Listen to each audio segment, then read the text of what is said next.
Drugs माफियाकडून MD drugs पावडरसह 2,260,000 रुपयाचा माल हस्तगत. स्थानिक गुन्हे शाखा चंद्रपूरची कारवाई.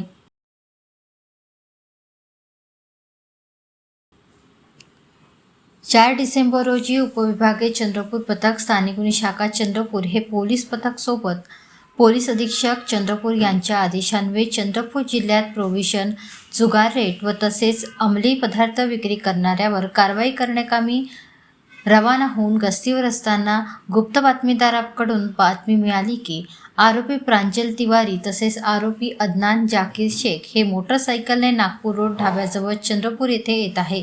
अशा खबरेवरून नमूद आरोपींना ताब्यात घेऊन त्यांच्याकडून 13.50 ग्राम MD ड्रग्स पावडर व मोटरसायकल, नगदी रुपये तसेच 2 मोबाईल असा एकूण 2,230,000 रुपयांचा मुद्देमाल जप्त करून आरोपी विरुद्ध पोलीस स्टेशन रामनगर येथे NDPS ॲक्ट प्रमाणे गुन्हा नोंद करण्यात आला आहे.